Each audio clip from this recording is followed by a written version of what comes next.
Hello students, good afternoon. कैसे आप लोग? देखिए, आपका जो है साइंस का सीरीज चल रहा है।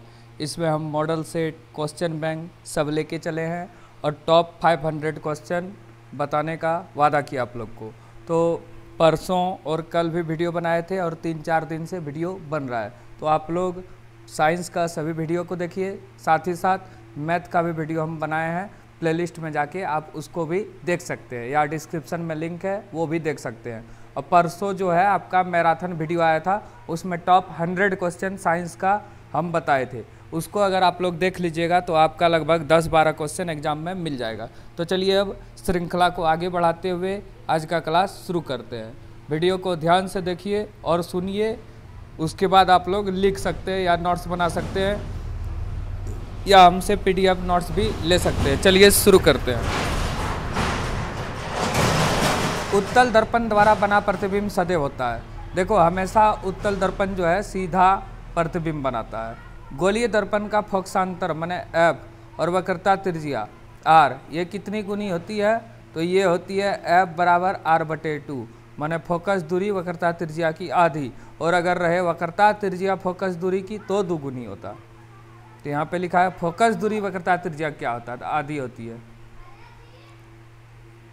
अगला, अवतल दर्पण की फोकस दूरी होती है। अवतल दर्पण की फोकस दूरी जो है ऋणात्मक होती है, जबकि उत्तल दर्पण की फोकस दूरी जो है धनात्मक होती है। तो ये आप याद रख सकते हैं। चलिए अब आगे। हजामती दर्पण के रूप में किस दर्पण का उपयोग होता है? हजामती दर्पण मतलब जो दाढ़ी बनाते हम लोग जो दर्पण से, वो तो उसमें अवतल दर्पण का प्रयोग होता है। गोली लेंस मुख्यतः कितने प्रकार की होती है? तो 2 प्रकार की होती है, अवतल और उत्तल। आप लोग एक क्वेश्चन एग्जाम में बताइए तो बहुत बार बता चुके हैं। विरंजक चूर्ण का सूत्र क्या होगा? विरंजक चूर्ण का जो सूत्र है वो लिखना है आपको। कैल्शियम से शुरू होता है, अब आगे नहीं बताएंगे, आप लोग कमेंट करके बता सकते हैं। ये आपका सवाल है, विरंजक चूर्ण का रासायनिक सूत्र। चलिए अब शुरू करते आगे। उत्तल लेंस द्वारा वास्तविक आवर्धित प्रतिबिंब बनता है जब वस्तु स्थित होती है। तो जब वस्तु लेंस और फोकस के बीच स्थित होती है। जब प्रकाश की किरण हवा से कांच में जाती है तो वह मुड़ती है, माने आ रहा है विरल से सघन माध्यम में, तो वो अभिलंब की ओर मुड़ती है। लेंस की क्षमता का एसआई मात्रक अभी आपको बताए थे। लेंस की क्षमता का एसआई मात्रक क्या होगा?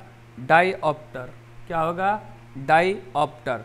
हमारे नेत्र में होता है, तो हम लोग का नेत्र में जो है उत्तल लेंस होता है। याद रखिएगा, कोई भी आदमी कोई भी चश्मा क्यों ना पहने, लेकिन सबके आँख में उत्तल लेंस होता है।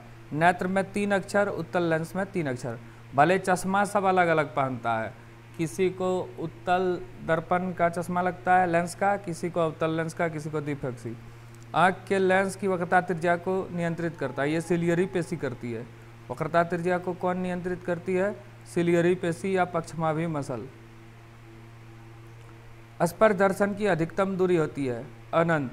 स्पर्श दर्शन की अधिकतम दूरी क्या होती है? अनंत। अवतल लेंस के चश्मे का उपयोग किस दृष्टिदोष में दूर करने में किया जाता है? निकट दृष्टिदोष। निकट दृष्टिदोष को दूर करने के लिए अवतल लेंस के चश्मे का प्रयोग किया जाता है। तारे का टिमटिमाना प्रकाश की किस घटना को दर्शाता है? तो वो प्रकाश का अपवर्तन को दर्शाता है। किसी अभिक्रिया में भाग लेने वाले पदार्थ को क्या कहते हैं? अभिकारक।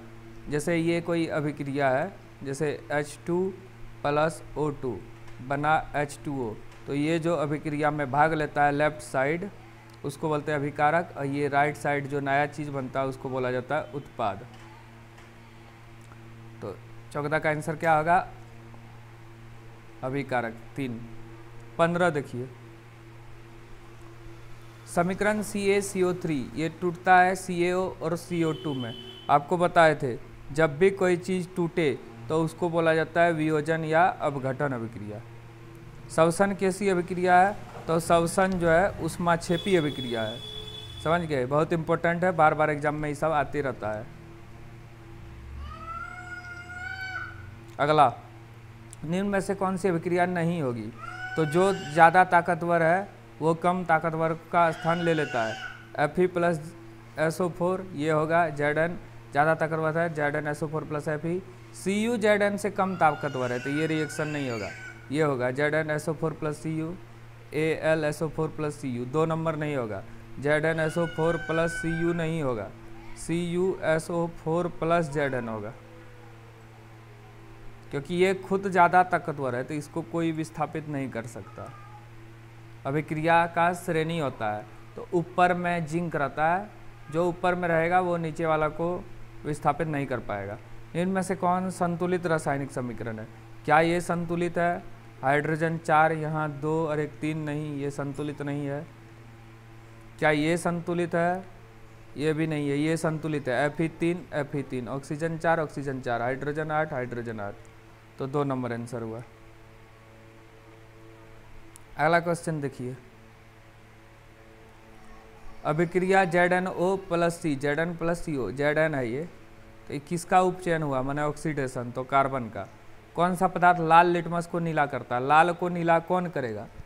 लाल को नीला कौन करेगा? अम्ल करेगा, सॉरी, लाल को नीला क्षार करेगा, नीला को लाल अम्ल करता है, नीला को लाल अम्ल करता है। ट्रिक बताए थे आपको, लाल मतलब लौ माने अम्ल। निम्न में से कौन दुर्बल अम्ल है? एसिटिक अम्ल CH3COOH, जो कि सिरका में पाया जाता है। अम्ल का जलीय विलयन में उत्पन्न होता है हाइड्रोजन आयन। दही में कौन सा अम्ल पाया जाता है? लैक्टिक अम्ल। दही में कौन सा अम्ल पाया जाता है? लैक्टिक अम्ल। आप लोग कमेंट करके बताइए कि धीरे धीरे पढ़ाते समझा के वो ठीक है या फास्ट पढ़ाते वो ठीक है, लेकिन समझाते तो हम दोनों में है, तो आपको कौन सा पसंद है? बहुत सारा स्टूडेंट बोलता है थोड़ा स्लो पढ़ाइए।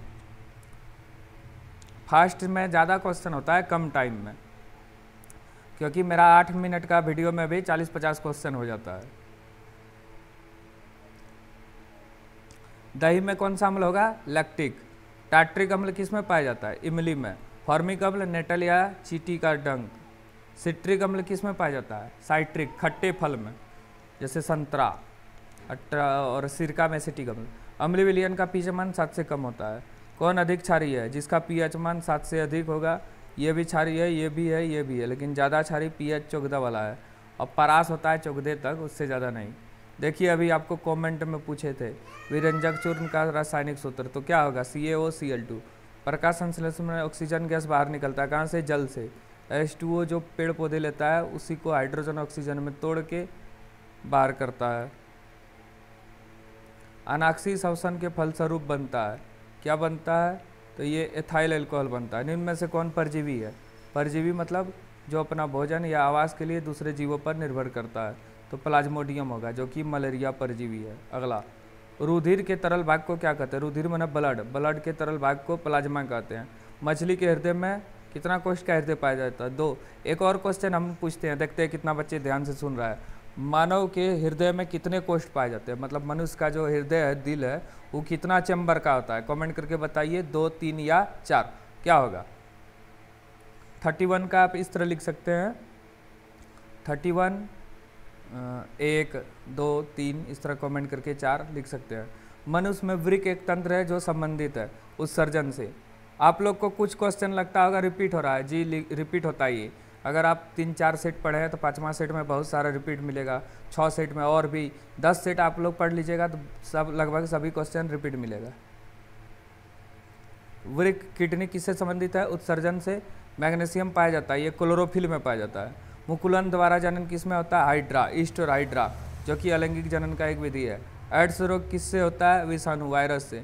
परागकोश में होता है परागकण। पूर्ण विकसित अंडाशय कहलाती है। पूर्ण विकसित अंडाशय से फल का निर्माण होता है।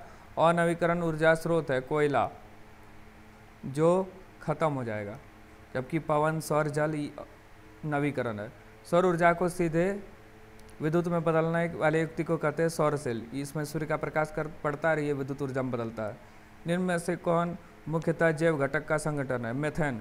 मेथेन जो है बायोगैस, वो जैव गैस का संगठक है। ठीक है, हो गया आपका। कल वाला भी क्वेश्चन देख लीजिएगा आप लोग, क्वेश्चन बैंक का बनाए थे। आज वाला भी देखना है, अब परसों वाला तो 100% आपको देखना है, टॉप 100 वाला, समझ गए? और पीछे भी 2-3 मतलब 6-7 वीडियो आपका साइंस से बना दिए, और मैथ वाला भी आप लोग देख सकते हैं। ठीक है, वीडियो को अच्छा से देखिए, लाइक कीजिए, कमेंट कीजिए, शेयर कीजिए, और आपके स्क्रीन पे अभी जो वीडियो दोनों आ रहा है उसको आप लोग देख सकते हैं अगर नहीं देखे हैं तो। ठीक है, धन्यवाद।